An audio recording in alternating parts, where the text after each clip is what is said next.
Hello, everybody. It's a pleasure to have all of you here with me. My name is Alfonso, and I'm a software consulting engineer at the CX Lisbon Center. And today, I want to invite all of you to a quest with me. All of you who are fellow coders, coding advocates, and operations people. We are about to wander into the lands of NSO to find the ideal DevOps strategy for the development and deployment of our NSO service packages. And ever since DevOps is not a thing that, it's a one size fits all, we are going to try to find what ideal means for each and every one of us. Okay? So before we formally begin, I want to share with you a horror story, which unfortunately I'm pretty certain that will ring the bell with a couple of you here. So let's say that we have this company, and there's these two teams. We have the network operations team, and we have the software development team. Network operations has been using NSO for quite some time, and they love it. Things that would take hours or days to being provisioned, migrated, monitored, and so on, can be done in a question of minutes using their custom service packages that they develop in-house with the software development team. They love it. They're saving a lot of time and money with their day-to-day operations. And naturally, whenever we love something, we are craving for more. So it was only natural that the network operations team reached out to the software development team. They were like, hey, this service package that you delivered to us that is doing all this provisioning and whatnot, we want to add some new features. We want to make it better, bolder, sleeker. Let's make it happen. And of course, software team was like, okay, let's put this together. Let's gather the requirements, create our user stories. Let's estimate the effort that this development is going to take. And well, then engineers started doing the hands-on coding, some lab tests, and this and that. And then moment of truth, the night deploying the code, nice and easy, right? Well, little did they know the nightmare that was getting underway. So morning after, tickets pouring like rain, tickets everywhere. Things started failing. Features that were not even related to the new code. Things from other features of the service package were started crashing. And at some point, network operations teams were like, you know what? We cannot use NSO for today. This is really affecting our operations. And all this time and money that we were saving, well, we have to call it a day and fall back to doing things manually until you fix whatever mess you pushed on my NSO servers last night. And well, unfortunately, our software development team, well, they had to call it a night. It's going to be another night of troubleshooting, trying to figure out what happened yesterday. So the team did some post-mortem analysis, and they found out pretty soon that things started going south way before this code made it into production. Couple of things in between. There were many syntax errors. There were things that were done in a rush and not really like thoroughly tested. Only the new features, only the things that were on paper on this user story were tested, and the environment was not even the same. Engineer A tested it on his computer. Engineer B tested it, in the cloud environment that they have available. There was no consistency in these testing environments. And also there was no regression testing. They didn't bother to check if it was still compatible with other services, other service packages. They didn't check. And last but not least, cherry on top, the version that made it to the NSO servers in production was not even the final one. So postmortem was done. The team was like, okay, things are quiet now. Let's, wind down a little bit. And they have this tradition that whenever things, waters get calm again, they gather up. They are very fond of board games, role games. I don't know if any of you is familiar with Dungeons and Dragons. Well, team here, they like Dungeons and Dragons very much. And that night, they were about to begin a new quest. But then they wonder, hey, we're doing this new quest. Let's bring it to real life and actually embark in this journey to find a DevOps strategy that will help us to, avoid as much as possible these errors that we just found, everything that just happened the night before. So having said that, I want to share with you today's agenda. We're going to take a sneak peek at DevOps and NetDevOps at a glance as concepts as they are. It's important for us to have this context. Then we'll try to bring this little by little into the context of NSO, NSO-oriented pipeline design. Then we're going to take a look at a demo, some best practices, and last but not least, some references.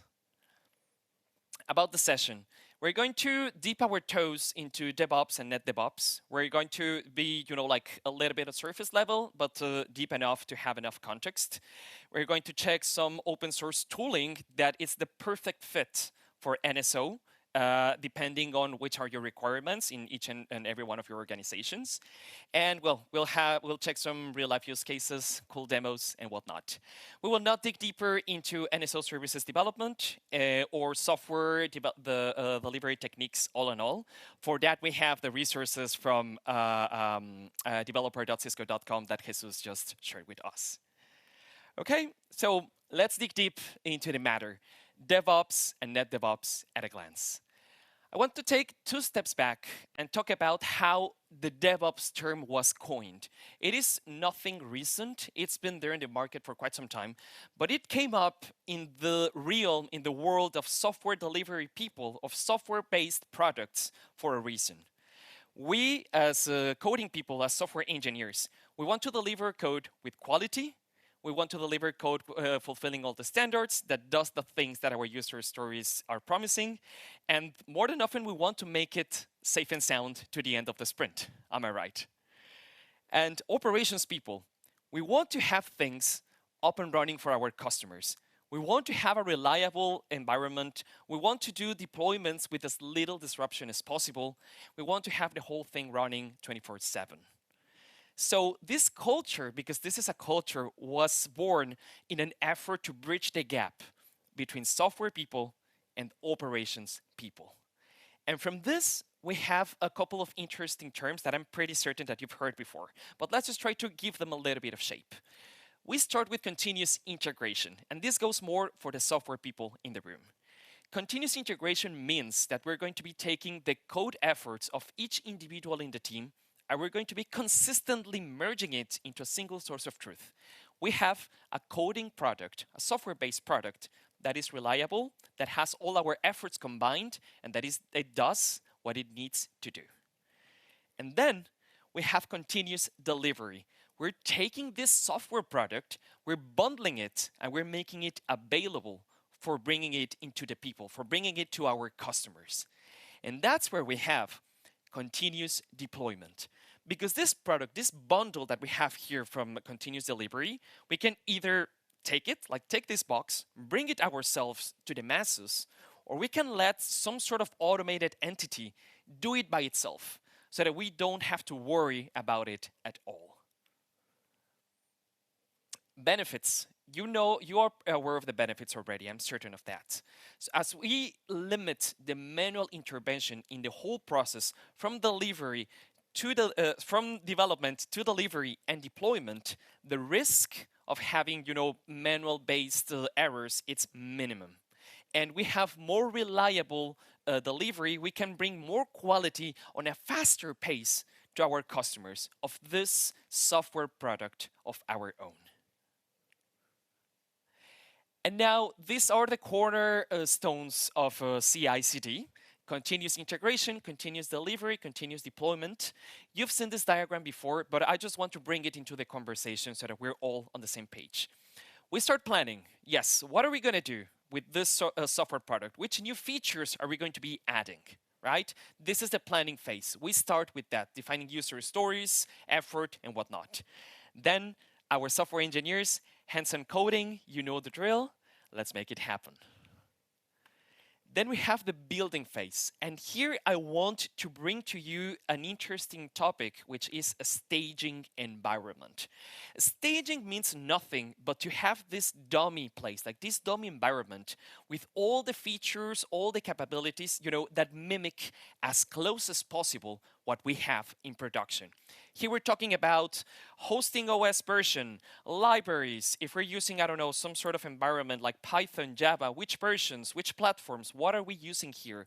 ports, whatnot. This is our staging environment, and it becomes vital to have it, as to mimic as close as possible production, because then we have the testing phase.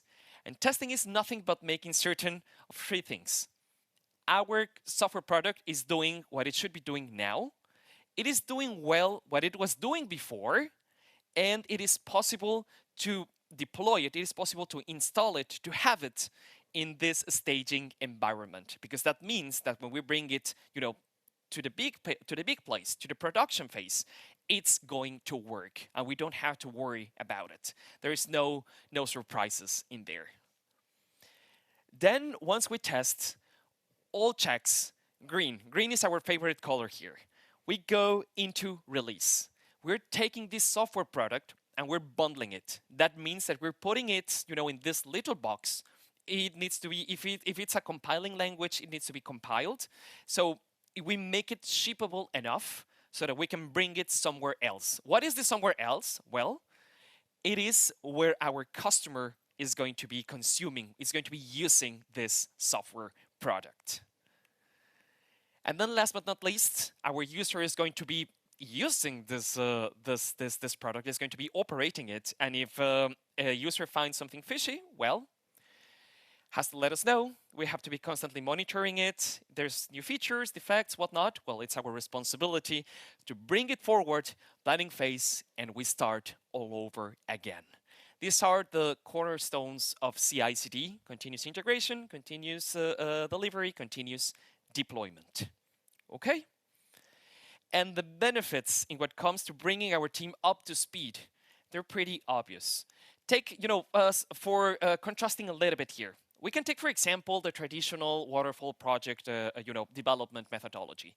We have like these big phases. We have like these big periods of time in which we do design, code, test, and deploy. It takes a lot of time. And the thing is that whenever we get into the deployment phase, if something goes wrong, well, we have taken all this time and we have to just go back and bring it to the design table, right? New features, defects, whatnot, it takes a lot of time for them to see the light and for our customers to enjoy them. But if we go for another methodology, for example, Agile or something of these sorts, we are fast-paced. We are based on iterations. We're based, like on this sprint cycles, depending on, like the methodology that you're using. And we're able to, go fast, fail fast, but get there faster. We're able to roll out our features in a much, much faster pace. But now imagine that on top of Agile or on top of one of these methodologies, we put CI/CD. We're able to bring this culture to an automated fashion. We're able to do this as soon as our features, as our coding team is ready to rock.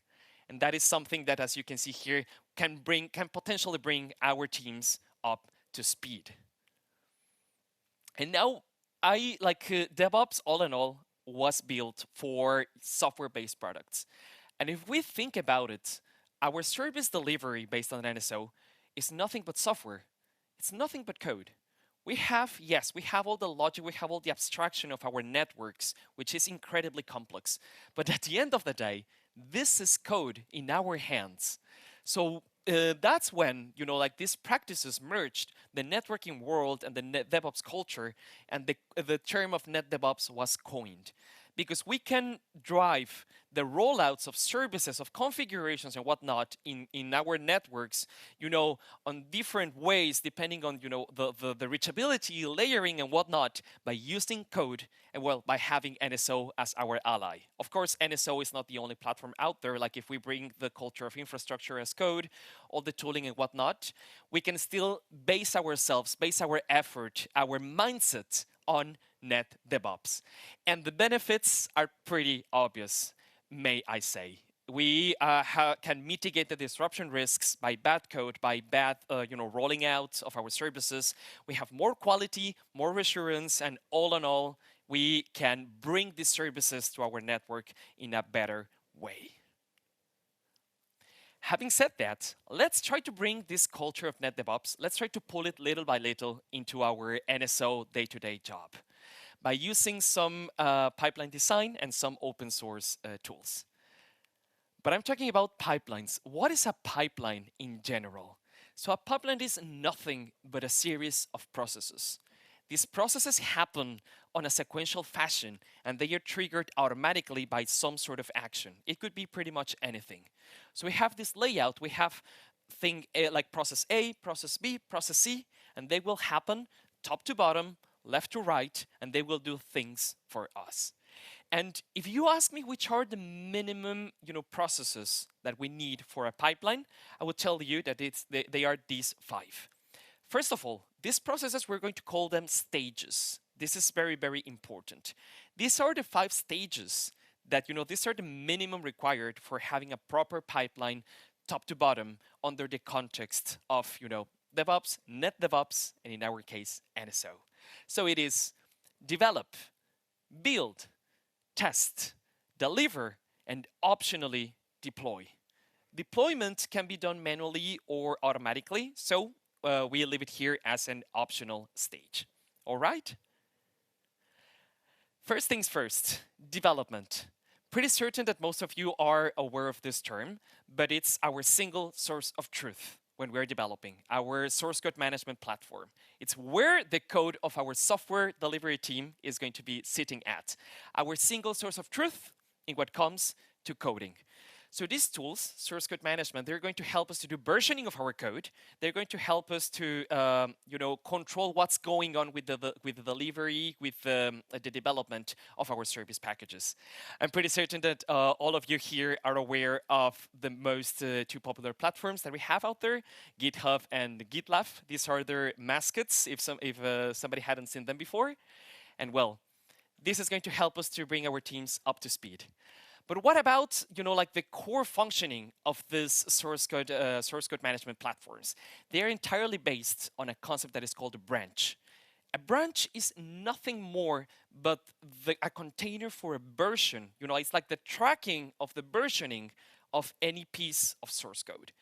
And there's many ways of managing your branches. It really depends on which are the capabilities of your team, the velocity, the expertise, and also even like the timing that you have in your iterations. If you're working, on sprint based or something like that, it's going to really affect or influence how you're going to be handling your different branches, right? This is one suggestion that it's some sort of common norm in the industry, and I would like to explain it to you. First of all, our cornerstone here, it's the main branch. Main branch, the code that we have here on top, we have to be certain that this is what we have in our NSO servers in production. Nothing more, nothing less. This is our responsibility as the source development team, that what we have here on main is the truth and nothing but the truth in our production servers. But then what happens when we are about to kick off the sprint, do an iteration, and we need to include some other features? I don't know, for our router RFS service package, for example, we want to add support for NAT, we want to add policy configuration, something of that sort. We have these 2 new user stories. First of all, we're going to be creating a development branch that will live as long as this current iteration, as this sprint, is ongoing, right? We're going to have this development branch. We're going to check out the code, which means we're going to copy it and have this parallel branch sitting there as long as our sprint is alive. Then we can pull it forward. You can see that we're creating copies, we're pulling them downwards, and we're creating branches for each of our features. These are feature branches. And well, our sprint is going on, our engineers are working, and then when it's a moment of the truth, everything looks nice. Let's bring it up. We are going to merge this code into our development branch, which means that all the changes that you did, that the software development team did, we're going to bring them into this branch. And then this is the moment where we can run ATP sessions with our customer. Let's say yes, okay, we promised A, B, and C. Let me show you that A, B, and C are working. This can be done automatically, should be done automatically. We'll go to that in a minute, of course. But then once we get signed off from our customer or from our end user, whatnot, it's a moment of truth. We bring it upwards to our main branch, and from here it goes to production. Okay? The how we're going to see it later on. But all in all, this is one suggested mechanism for doing the management of our branches within, our team, our software development team. This is pretty much a sunny case. Everything goes nice. Like we're bringing this up to speed little by little as planned, right? But as you remember the horror story, things kind of go sideways time and again, right? So what happens in those scenarios? We have a defect here. I don't know, something went horribly wrong. We need to fix it as soon as possible, otherwise we won't be able to use our NSO service package. Like it would be useless. So that's when we file a defect. And this is a suggested way to deal with these defects all in all. So from our main branch, because this is the code that we actually have in production, we're going to be pulling it to a new branch, which is a defect or hotfix branch. It is hot. Like this is as critical as it gets. We need to bring it up to speed right here, right now. As you can see, it's independent from whatever is going on in our development branch. We're bringing it here. Once the hotfix is done, we're bringing it back to our main branch, because from the main branch, it's going to go straight into production. And that's how we're patching, like in this urgent basis, whatever issues going on, and we go back to normal. We go back, to this happy path with NSO. But at the end of the day, we take this and we also bring it into our development branch, because when the sprint is done, this is also code that we need to be tracked. So we should bring it here, and then at the end of the sprint, it goes back to the main branch as usual. This is one recommendation, and this is based on some standards that is going to help us to get up to speed when dealing with these hot fixes, with these tough situations. Okay. Afterwards, we move to the next stage. You remember our stage with the minimum requirements. We go to the next place, which is building. And for building something, we need an engine. We need a platform that is sitting there in which we can do all these processes, all these mechanisms in an automated fashion. Our CI/CD platform or CI/CD engine. I want to talk to you about the two main ones that are out there. The first one is Jenkins. It's pretty likely that you will find Jenkins like in big developments. Jenkins was not the first one, but as of now, it's one of the most popular out there. It is open source. It can only be operated on-prem. And the processes, we define them using coding. We have this Jenkins file. It's in Groovy language. And using this file, we can define which are the steps that we're going to follow, which are the different stages that we will follow top to bottom. And something interesting about Jenkins is that it's got a pretty solid marketplace. There's many plugins out there that we can download, we can install. It's more like on the web UI. We can make things happen pretty quick. It takes pride on its big plugin marketplace.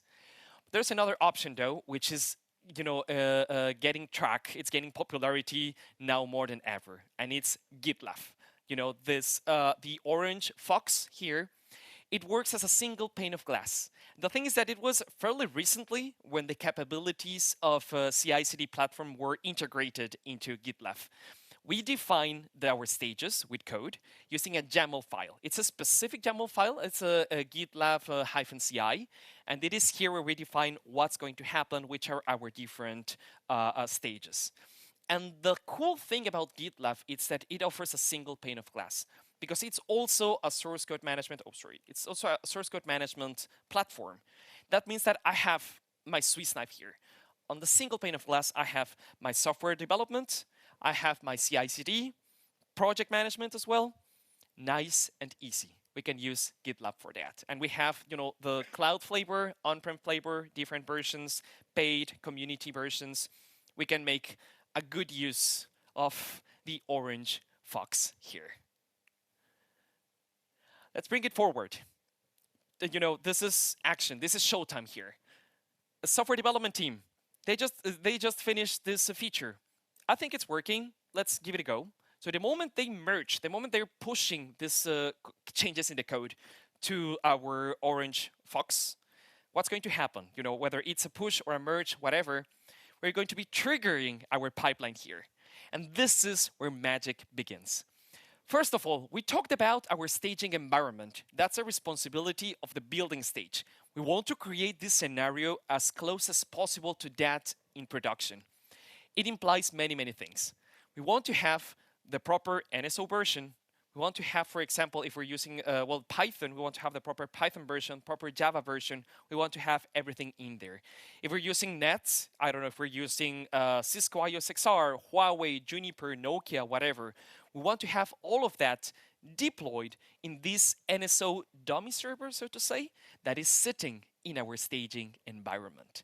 And then we also want to bring our packages, right? We're working on this super sleek Lifesaver service package. We want to bring it here, and we want to deploy it in this NSO, dummy NSO sitting in our staging environment.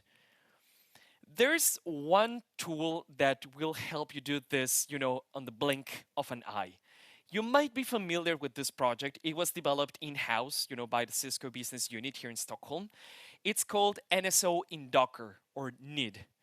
This is a project that you can use yourselves. It's sitting there on GitHub. You can, clone the repo and start using it right away. It's a very, very powerful abstraction that will allow us to create NSO containers on the go with everything that we need for our staging environment. Which version you need, which capabilities you're looking for, which ports you want to open. You want HTTP, HTTPS, you want to use AAA authentication, or you want to use internal authentication. What do you need for making this staging environment coming true? Well, NSO in Docker is got your back. And there's many different things that we can do with it. It's a very complex project. There's many different things that we can craft with this NSO in Docker. The only thing is that you need to provide your NSO image. You also need to provide your nets. That is something that, well, you know how business works. You cannot just get them from internet. Of course, there's some like free versions available. But all in all, you just need to provide this, add some water, stir, and it's good to serve. And what about this? One of the main features that I want to share with you, there's some sort of like hidden secret, when using NSO in Docker, skeletons. The need skeletons. We want to have consistency on our testing environments, and we don't want to reinvent the wheel. Like if this is the team that is focused on the router RFS service package that will always use this CFP, this common RFS wrapper, for example, that will never change, and that is using this specific IOSXR net and this specific Juniper net, we want people to use this each and every single time that they're testing, right? In my computer, I may not have all the nets. I don't know, in her computer, she might be liking the common RFS package, right? We want consistency. We want this testing environment to be the same regardless of where we have it. So how does it sound that we could have this shippable image in our Docker repository that we could just spin up, and by itself, it's going to be doing all the things that we need? How does it sound to have my NSO 6.0 with our IOSXR 751 net on top, our common RFS, any CFP common function, core function package that I might be using, and just on the blink of an eye, I can just spin it up, working NSO, I can just connect, open ports, whatever, it's there ready for me to use and for our staging environment. It's brilliant. And also we can have, this is called a skeleton. It's a skeleton-based image, and we can make it happen with NSO in Docker. And one more thing on top of that, if I want to test with dummy devices, the easiest way to do it is by using Netsims. I will talk more about Netsims later on, but we can also create these base images that are these little living virtual devices that I can spin up as many as I want, because they are, at the end of the day, nothing but Docker images. We just add water, we stir, ready to go. So this is going to be our main ally for creating this staging environment. Now let's move forward with the other staging processes. We are going to take our packages, we're going to be compiling them, bringing them into our dummy NSO, and issuing the packages reload so that we can start operating them, we can start making tests with them. And then the testbed setup. This is a very, very important part, because here, regarding what we want to do, it's the decisions that we're going to take. Maybe we have a staging environment with real devices somewhere. We have this lab that it was properly set up for us, which more than often, unfortunately, is not the case. We need to get creative with resources, and that means getting hands-on with virtual devices. There's a couple of options out there, and depending on what we need, it's what we're going to be choosing. So I want to go from the simplest to to the most complex. Let's begin with Netsim. It's our good old friend Netsim. For those who are not familiar with this, Netsim is a tool which will help us to emulate virtual devices on the run. It is entirely based on on our nets, so we can do an extraction of our the data models within, and have these interactive devices. Everything is a simulation, right?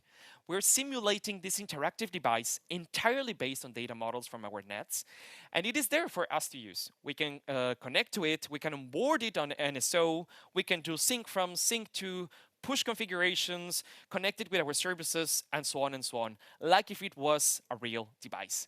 Best part is, it's already integrated with NSO. If you have a deployment of NSO, you immediately have NCS Netsim ready for you to use. Downsides, must I say, these are somehow somewhat dummy simulations. They're nothing but an abstraction of the data model, as I mentioned before. So they will give you some basic functionalities, which may be enough, depending on what you want to test. So it is recommended to use NetSims in case that you want to check your service logic. I don't know, my service is working, my service is doing A, B, and C in the order that I want. It is properly integrating and whatnot.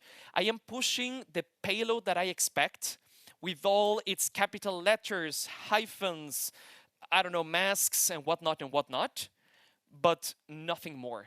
Because the thing about Netsim is that it doesn't really change the status, the state of its configuration. If I want to set up like interfaces, if I want to bring up like BGP, something more complex, we won't be able to do it reliably. Sorry?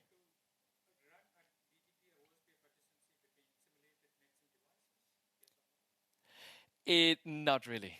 I mean, you will be able to push the configurations. The configurations will be there. NetSims will take them. But if you want to check, for example, the status of your, I don't know, like your interfaces, your generated neighbors, whatever, it's not going to happen. No, it is a simulation. Right? Like NetSim is going to help us for this like basic testing, which I mean, again, depending on what you need, it may be more than enough, right? If you want to, spice things up a little bit. Oh, yeah, sorry.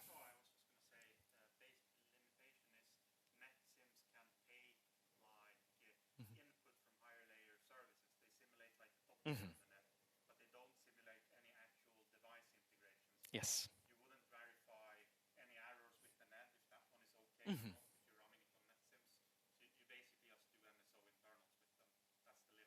Yeah. Mhm.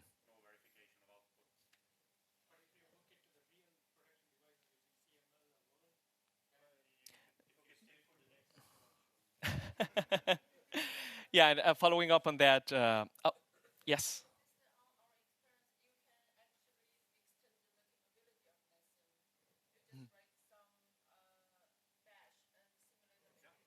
Yes. Yes. Hmm. Exactly. Yes. Thank you for bringing that up. Yes, indeed, it is possible, as you mentioned, to mock the behavior. We can actually, like simulate which are going to be the expected outputs depending on how I am, interacting with this data model abstraction. But at the end of the day, it is a mock-up, right?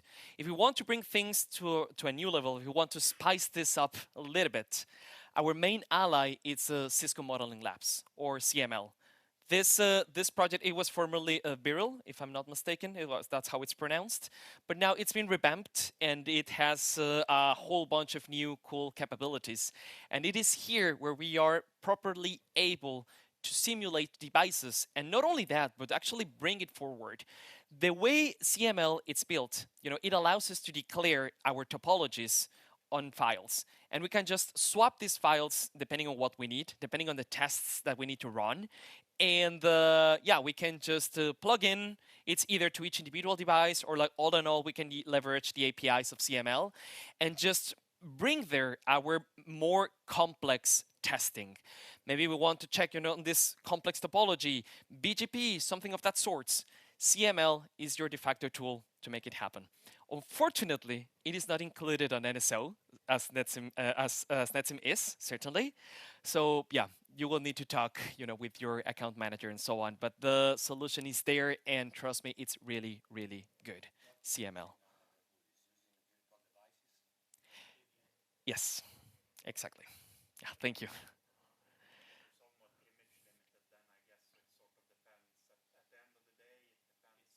Mhm. Yes. There, yeah. Mhm. Yes. Yeah.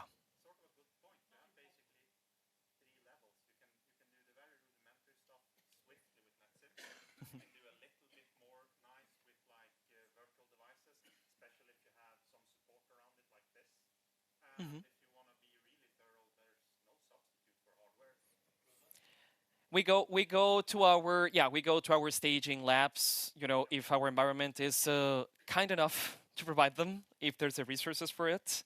But yes, there's really no numbers about how accurate our simulations with CML are going to be against a real device. But all in all, rule of thumb with Cisco devices, it's going to be a 99, thing, when we compare it with the real devices. Things start to get, a little bit far from that 99% when we talk about third-party vendors, although CML does have like a pretty comprehensive support for, like these other devices, all these other vendors, Juniper, Huawei, you name it. But it's, just checking what makes sense. And yeah, just take it from there when we're designing our staging environment. It's, all the choices that we need to take when we're doing this.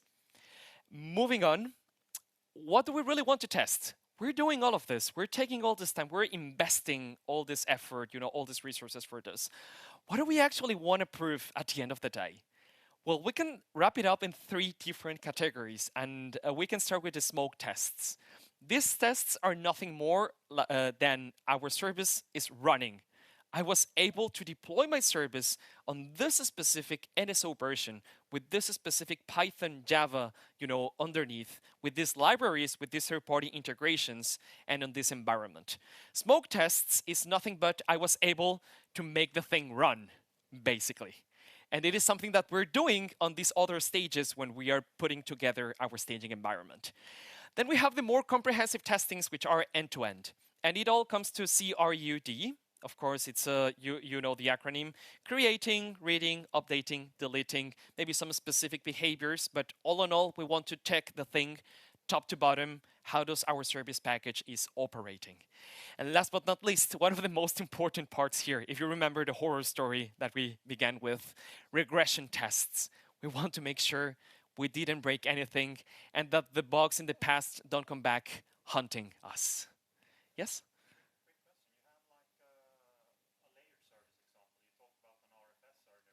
Mhm. Unit tests. Mhm. Mhm.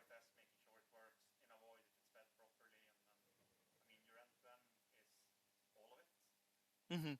Yes, that is a very, very good question. If we go under this methodology of unit test, we can integrate it, with our end-to-end. Because if, for example, talking about RFS, we want to make sure that our RFS is able to do this for operations, because we're talking about the specific configuration. I mean, if our RFS is well designed, of course, we're talking about like this specific part of a specific device, and we want to make sure that NSO has full control of it with the service.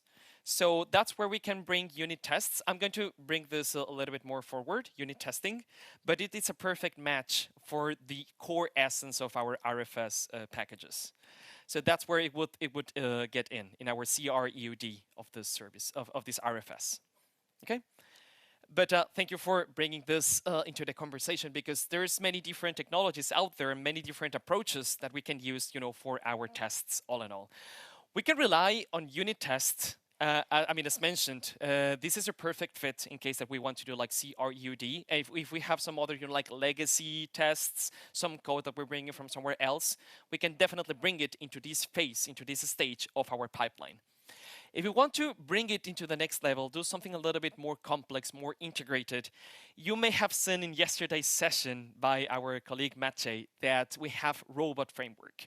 It is human readable. It's a very organic way to build up your tests, and it's very easy to maintain. And it has some integrated capabilities like the reporting and such, which make it pretty cool. And last but not least, we have PyATS. This was created by Cisco. Now it's open source for everybody. It's a more comprehensive test suite that will allow us to do more complex tests. It works better with CML or real devices, but yeah, it's really interesting technology. Robot Framework is also open source. It's a Finnish project that Cisco proudly sponsors. We're getting to the final parts of our pipeline. Artifacts. All this bundling, like all this software product, our packages, we want to build them up, compile. This is very important. We're bringing these compiled service packages, and we're wrapping them up, putting them somewhere. Like we have this specific repo for our artifacts. There's many technologies for that. If you want a standalone server focus for that, Artifactory from JFrog, it's one of the de facto options. Although GitHub and GitLab can do that by themselves very well. Up to this point, we have this little box with our service package compiled. What do we do with it? Do we go there in production and deploy it manually? Or do we allow our pipeline to do that by itself? If our pipeline has the resources required for it, it can bring it forward and do the deployment for us. But before that, we have this, like to wrap it up, results publishing and cleanup. We get rid of our staging environment. We delete our containers, everything that we spun up. We free the memory of our staging platform. Everything clean. We go home. And then, as I mentioned before, if we allow the continuous deployment part of our pipeline, our engine should be able to deploy it by itself. Now, some CI/CD layouts that I want to present to you as an example. If you find Jenkins in the wild or you're planning about using Jenkins, bear in mind that Jenkins doesn't do source code management by itself. You need to have something plugged in there to have your code, the single source of truth for your coding project. For that, it can be GitLab, GitHub, whatever, and it can be easily integrated with Jenkins using the very famous plugins that we have out there in the market. And there's a plethora of plugins out there that we can download, deploy in our Jenkins environment, and just get ready, to use them. It can be code quality, ticketing, email, artifact repo, you name it. There's a lot of options out there. And we just need to provide access to our staging environment where all our skeletons, our images are sitting there waiting to be spun. Or if you want to go with the Orange Fox, it does by itself a couple of things already. It has the CI/CD engine in place. We just need to provide a GitLab runner. There's a typo here. It reads worker. It should be runner. This is an extension of GitLab that allows us to bring this CI/CD engine to our platform and have the single pane of glass where we can monitor our project from development to deployment. And again, we need to provide the access to our images. There's many flavors for our GitLab runner. It can run in a Docker environment. It can just pull it in dynamically, do its thing, clean up, we're good, we go home. Or if we have an environment for proper staging, I don't know, like some server somewhere, it can use that shell capabilities. And that's where it will be pulling our images and whatnot, right? So we have these different options. It really depends on what you're looking for if you go with these different technologies. Now, moment of truth. Our software development team has been working day and night. We're giving them a second chance. They have to do it right this time, otherwise heads will roll. So let's see if they are, pulling it together this time. Demo consists on an existing service package. This is a very simple router RFS. They're adding a new capability for provisioning line templates. and they have this user story. They need to check if it's still like a regressive regression tests. It used to do access lists. It needs to still do access lists as it was doing it before.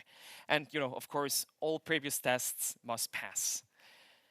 How are we going to put this together? We have this layout that is where the demo is based. And the interesting part of it is that you can actually take a look at it, download it, explore the project, deploy it in your environments, and adapt it to your needs. This is our project, NSO DevOps in a tin can. Let me walk you through it very quickly. We have a GitLab Community Edition container, and it is linked to our GitLab runner deployed in Shell. And here we have access to our images repository. We're going to be using an NSO 6.0 skeleton-based. It will have inside an iOS XR image, 741 if I'm not mistaken. And also we are going to have this very same NED available as an independent image for us to spawn Netsim devices. Staging environment-wise, we're going to have our NSO plus NED skeleton here, up and running, nice and fine, connected to our Netsim devices through a Docker network. We're going to be opening some interfaces for RESTCOM back and forth, and we're going to be testing it with Robot. And well, for mimicking production NSO, we can just bring things forward with SSH, SFTP, just like a very mock-up for a production environment. Let me show you the project all in all. Let me just switch here very quickly. This is a repo, NSO DevOps in a tin can. It comes in two flavors. Both of them are pretty tasty, if you ask me. If we go here and go to GitLab Soup, this is the demo that we're about to see. It's soup from a tin can, but yet with a homemade taste. And project-wise, we include here this dummy example, this NSO awesome project. Here you can find the pipeline specifications, our YAML file for GitLab. You will have here everything explained in detail. You can find here the tests. We have one test for each functionality of our RFS. Here's our robot here. A very, very, very simple robot just to get started, our inputs and whatnot. And finally, this dummy RFS package. It does very simple things, nothing out of this world. It's just for the sake of the demo. Okay, so if you allow me to, let's jump into it. This is going to be our pipeline design. We have the different stages, as I mentioned before. We go from build to cleanup. But a couple of things here. On the deliver phase, we're going to be only, releasing a publish. We're going to be doing a release in our GitLab if and only if we are in the main branch. We don't want to be releasing to the wild projects that are not in the main branch, because remember, it is our responsibility as software engineers to bring everything in the main branch to production. So this one here, you won't see it unless we are on the main branch. And we're also, likewise, we're not going to be deploying to production unless we are on the main branch. But then we have our building, testing, delivering, deployment, and all in all, after all we clean up, we get rid of our staging environment. And the testing, how it's going to work, our robot is going to be sending our JSON payload through the RESTConf interface to the NSO within our staging environment. Inside here, we're already going to have our nets and our RFS package. It's going to be there, up and running, waiting for us to do something with it. We send our RESTconf, it does something, it pushes configurations to our Netsims, and then it goes like, okay, we're good. Next thing, we're going to be querying via CLI our staging environment NSO. We're going to say like, hey, which is the configuration that you actually pushed to our Netsim? What is it? I want to know. We get that payload and we compare it against what we are expecting. If things are okay, that's a green light, test passes, we're ready to go home. Let's give it a go, shall we? This is a PR. This is our merge request. Somebody from software team just wrapped up this feature. We're bringing it forward. And here we are just creating our merge request. OK? It's going there.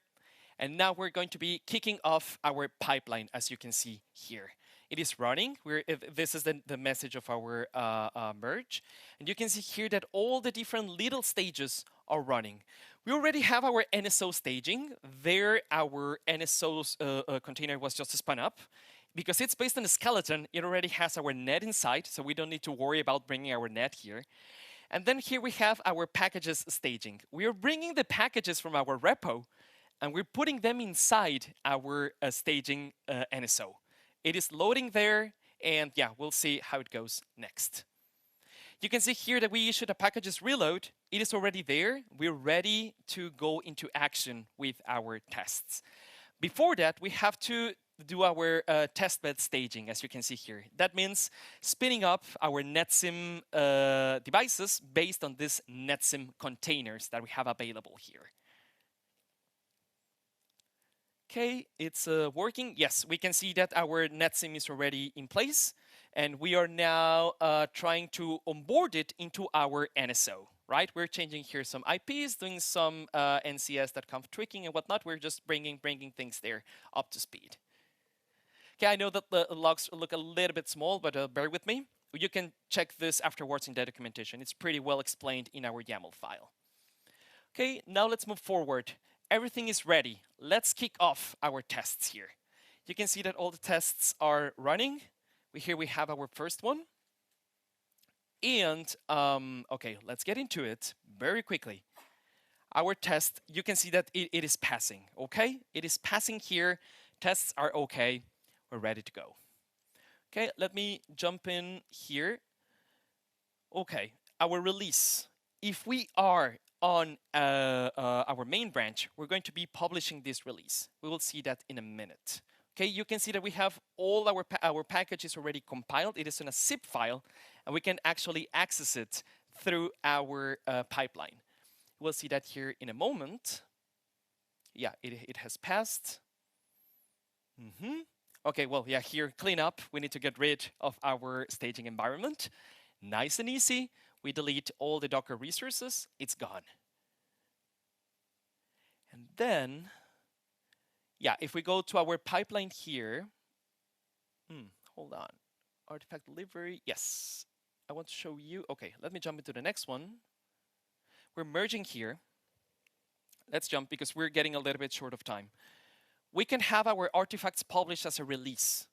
This means that this code, like this zip file here, we're bringing it into production. We can be done manually or automatically if we allow our pipeline to do so. Okay? And if our tests fail, we're going to have something of this sort. And you can see that all the different stages, but the cleanup, they were skipped. Right? It's just like, let's forget about this. Nothing happened. Let's move on. And also, if our tests are failing, well, we can see it here, and we can also download the reports, right? Let me go to that part where we check the reports. I want to show you how does that look in GitHub, sorry, in GitLab. You can see here, because I'm publishing them as artifacts, we have here our zip file with our compiled package, and also we have our reports. Passed or failed, we're having them here in the robot HTML delivery. So you can see there that we have our log report. There we go. Something's fishy with our tests. Oh yes, I'm putting the mask, not in our CIDR notation. Okay, yeah, let me go back to the code, check that out, push again, trigger the whole thing, good to go. And just to wrap it up, some best practices. We have already mentioned a couple of them before. Manage each individual branch, as a user story on its own. Commit frequently, but never ever commit to the main branch. Always go to your main branch through a merge request that has to be approved, by an adult in the company. Also, keep your tests, your robot tests, or whatever test engine you're using as small and atomic as possible. And be merciless. All tests must pass. Have no mercy on this part of your pipeline. And if you like what you saw, well, there's Cisco has some inbuilt solutions which make this a little bit more easy, less cumbersome, and way more scalable. If you haven't heard about Siesta, CXTM, and beyond, well, I invite you to give them a go. There's many interesting sessions about this in this year's event. Well, some references here. Please feel free to check them. And that would be it from my end. I think we are just on top of the hour. I don't know if you have time for one more question, maybe, or Yeah, if somebody has question, we can answer a couple very fast. yes.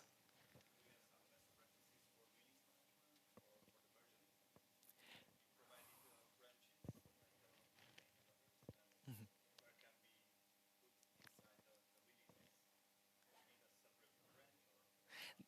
That is a very good question. I'm going to say that it really depends on the technology that you're using. So my answer is going to be focused mainly on GitLab, because as you could see in one of the slides, GitLab has its own release management system. So it's very easy to, like your code that is already approved, your artifact that is already bundled and compiled, bring it into a release. The practice reads that you have to assign tags to this release. And these tags are going to give information about what is inside this release. You can refer in your tags, for example, to specific user story or to specific sprint, for example, right? If you're like following like an iteration methodology and you're like a sprint, I don't know, yada yada, you have the name of this sprint as a tag in your release, because that way it will be easier for your team to track which are the releases and what does each release do without downloading the thing and deploying it and seeing what's inside. Yeah, you're welcome. I think that we need to move to the next Hmm. session, but the good news is that Alfonso will be here. So if you have more questions, you can just ask him. Yeah, thank you everybody, and enjoy Cisco Dev Days 2020.